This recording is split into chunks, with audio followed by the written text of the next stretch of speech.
Back in 2016, the Louisiana coastal island of Île-de-Jean-Charles obtained national recognition as being the first American community to be officially considered displaced by climate change, as well as the first community to receive federal funding to help with their relocation. Whether or not climate change has had anything to do with it has been a subject of hot debate. Some would argue that subsidence is the primary cause of the loss of land, subsidence caused by the channelization of precious sediment in the form of levees for flood protection. And let's not forget the drilling of destructive pipelines through the wetlands as well. One way or another, it's pretty clear that over the past few decades, the land surrounding Île-de-Jean-Charles has been vanishing. And in 2016, action was taken to begin the relocation process of the families that remain on the island. Countless stories filled the headlines heralding the members of the Houma Indian tribe and Biloxi Chitimacha Choctaw tribe as climate refugees, an insulting term that discredits their heritage in more ways than one. In October of 2018, we checked in with Lora Ann Chaisson to get her thoughts on the matter. Hi, welcome to Celebrating Culture. Today we're at Île-de-Jean-Charles with Lora Ann Chaisson. And Île-de-Jean-Charles has been nationally known for a few years now due to a $48 million HUD grant with coastal erosion and other issues coming in. It's been 3 years we've been coming down here. Lora Ann, great to see you again. Hi, how are you? I'm doing great. Good. So fill me in. You guys have a fishing rodeo today. Yes, we do. I don't think you really want to leave. I'm not gonna leave.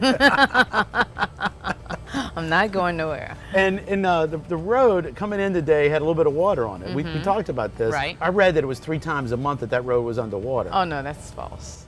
How often is there water on the road? It just depends on the weather. It's not like an everyday occurrence or once a week occurrence and stuff like that, no. And when it happens, it's just maybe even like high tide, it seems, at times Right. where And it's, it's still passable. Right. And I mean, the only time you see that it's not passable is during a hurricane. The other thought is the road could be maybe elevated a little bit or something done to raise the road. Of course, but you see, you got to look at it too with the road. The road was built when the people signed for this road to be built. This road was not supposed to be built right there. That's a lot. That's political. That road's built that way, because you don't in Louisiana, in South Louisiana, you do not build a road on just regular land. You have to build it on ridges. With the grant, I mean, and a lot of people I'm seeing here, the houses are raised. So is this like a place where Montague and Pointe-aux-Chenes people come to recreate as opposed to really live? People come here fishing here. They live here. A lot of people have issues about moving people off. They want to move the people. It's very political, but the people that did this don't live here. And let's just say that. And they didn't talk to the people after they applied for the grant. They didn't let the people know. A lot of people did not know that they were moving until, that they're trying to get people to move until after the fact. The words I kept seeing in the papers and on the news was refugees. Isn't that horrible? That is. Refugees.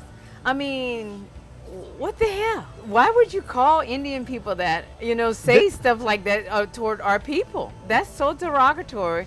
But yet, I haven't seen one article that has been a factual article. I have not seen one video that's been a factual video.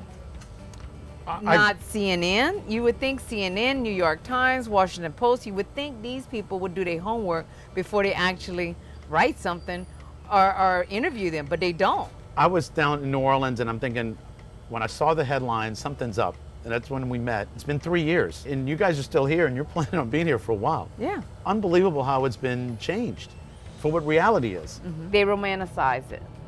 That's what it is. They do. And I can't tell you how much media that's over here. It's unbelievable. And they want to do their thesis. They want to study us. What the hell? Why you want to study me? And then they say, oh, this is the first time, that is such bull. I mean, in the newspaper it says, first refugees. How disrespectful that is. We're the first people of this country. Everybody else is immigrants. Everybody. Except us, the native people. You guys are still happy, having your events, fishing, making jambalaya, cooking. All of it. Yeah, we're not, Why should we stop? Because of what they say, what they do? I don't think so. We fish, we shrimp, we oyster, we crab, all that right here. That's the best world. Plus we got family. And a lot of people measure a poor community because they don't have the nice houses, the material things. But the one thing that we do have is that we're rich because we have our family. and we have a strong family. Despite the call for evacuation, one thing is certainly clear. This place will continue to be a culturally vibrant and thriving community for as long as they can find a way.